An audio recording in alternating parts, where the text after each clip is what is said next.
It was the evening of November 21st, 2017, one of the coldest nights of the month, when 16-year-old Sarah Collins found herself home alone. Her parents had gone to a late business dinner, and Sarah decided to stay back, wrapped inside a warm blanket, binge-watching a series on her laptop. The living room was dimly lit, with only the small table lamp glowing. Outside, the wind was howling, and dried leaves were scraping across the porch. Around 10:45 p.m., she paused her show to grab a snack from the kitchen when she heard it for the first time. Tap, tap, tap. It was soft, almost ignorable. Sarah assumed it was the tree branch hitting the window. The wind was strong, after all. She grabbed her chips and sat back on the couch. Then again, tap, tap, tap, but this time louder, sharper, deliberate. Sarah muted her laptop and listened carefully. The tapping wasn't coming from the trees. It was coming from the living room window. A slow chill crept up her spine. She stood up, cautiously walking towards the large window. The porch light outside was dim, flickering as if struggling to stay alive. Sarah approached slowly, her heart thudding louder with every step. When she reached the window, she pulled the curtain just an inch to peek outside, and her breath caught in her throat. A man was standing just inches away on the other side of the glass, not moving, not speaking, just staring. His face was pale, almost gray. His eyes were wide open, unblinking, and his lips curled into the faintest, unsettling smile.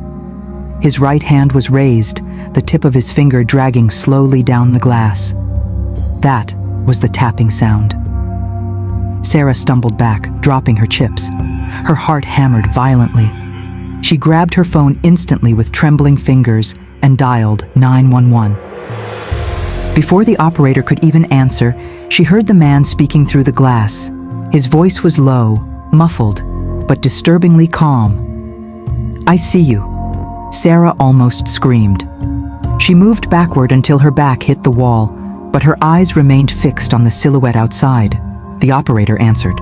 Sarah whispered in panic, "There's someone outside my window. Please send help. Please." Suddenly, the man did something that still haunts her.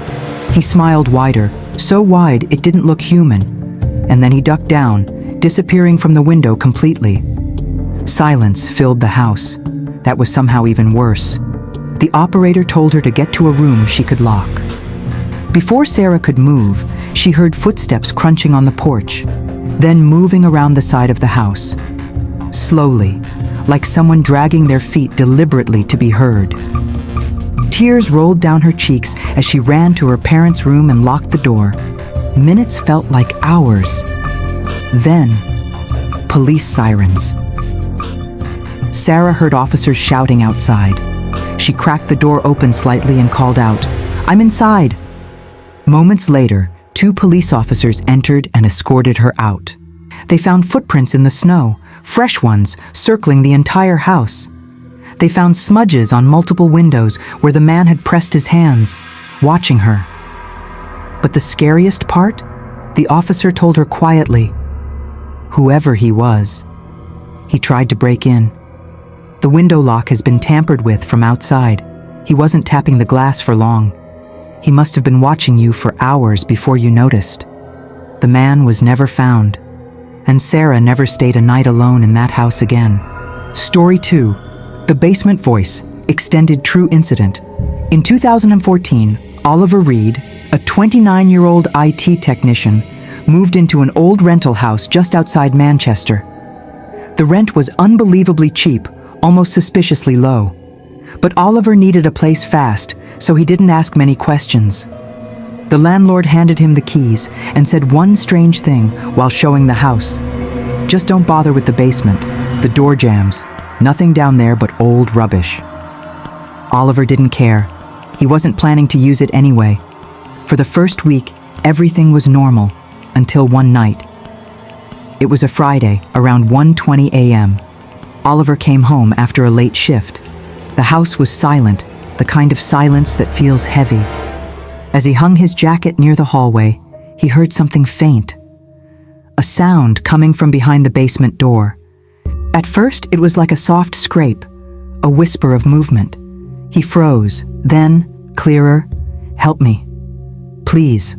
Oliver's blood turned cold. He stepped closer, thinking maybe an animal had gotten inside. But the voice came again, trembling. "Human. Please, let me out. I'm down here." Oliver's breathing grew shallow. He pressed his ear to the wooden door. The voice sounded like a man in his 40s, weak, crying, desperate. It was the kind of voice that had been suffering for a long time. He called out, "Hello? Are you stuck down there? How did you get in?" No response for a few seconds. Then suddenly, a whisper, closer than before. "Open the door. Now." Oliver's heart dropped. The tone had changed.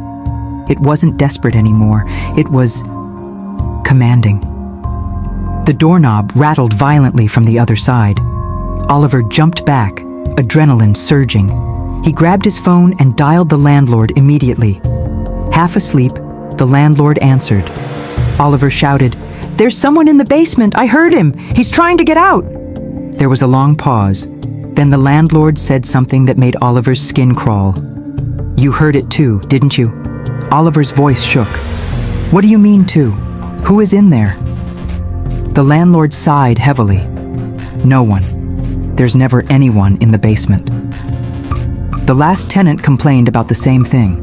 Police came twice. They checked everything. Every time they found nothing. Oliver felt dizzy. Then what did she hear? The landlord whispered. She heard a man crying, begging, whispering through the door. "Same as you." Oliver slept in his car that night.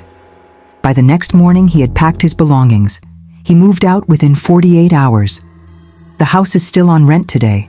No one stays longer than a few months. And the basement door? It still rattles at night. From the inside.